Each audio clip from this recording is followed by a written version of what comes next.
President Trump argues that he was a businessman.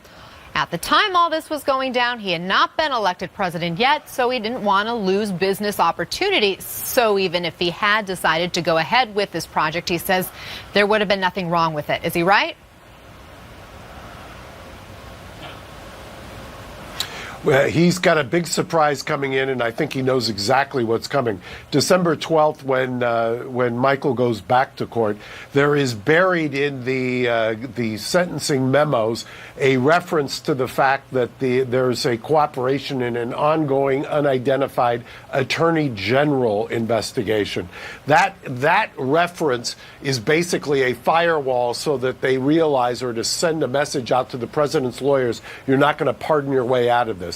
This is, you combine that with the American media revelations, which will be shortly forthcoming, and there is going to be a firestorm like I don't think most people have seen in a long time when this gets released. I literally can't emphasize enough the fact that he can try to preempt this with the idea that it was business as usual, but when you combine it with the other Michael Cohen piece of this, and there's a large piece that has to do with the American media and David Pecker, it is going to, I think, blow a lot of people's minds as to what was really going on.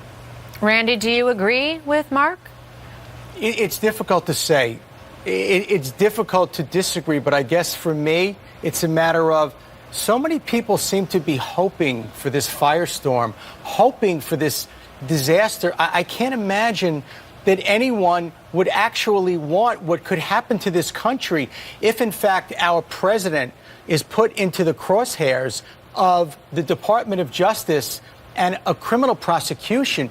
It would be a disaster, I think, right now to try to divine or think about what's going to happen at Michael Cohen's sentencing hearing, which is right around the corner. That in and of itself is extraordinarily unusual because typically a defendant does not get sentenced until his or her cooperation is complete.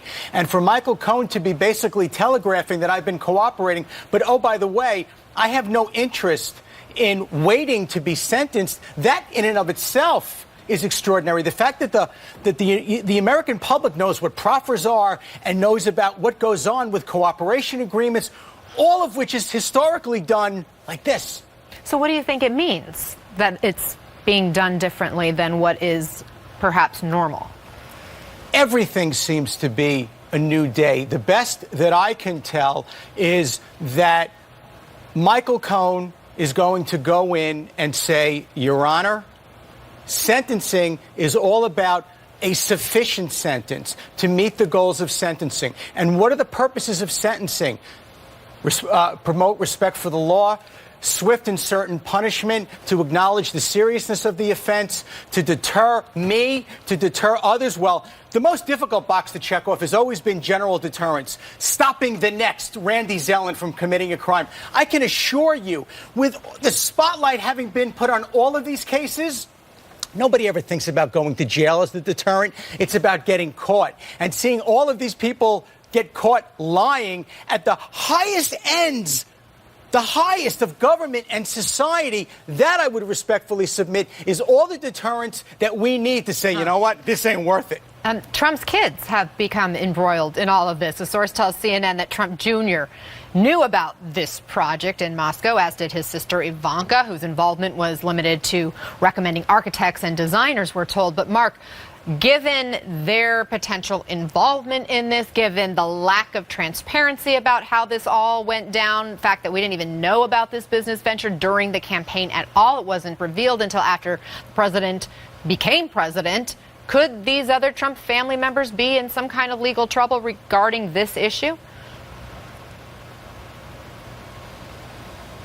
Yes, and I think that's precisely why they referenced the New York Attorney General, both the one investigation for the Trump Organization Foundation and the other as yet not disclosed investigation. And building on what Randy said, this is highly unusual, and that's why I don't look at this or anticipate or relish the fact that it's going to become a firestorm, because I think it's going to be more like a meltdown. I think that what you're going to see is you're going to see the prosecutors detail the extent of the cooperation. And when they detail the extent of the cooperation, because they have to tell the sentencing judge, this is exactly what we got. This is why this information is important. This is why it was helpful. Distinguish that from what they said earlier this last week with Manafort, where they said he was not being helpful. He was not cooperating. In fact, not only was he not cooperating, but we take the position he was obstructing by talking to the president's lawyers.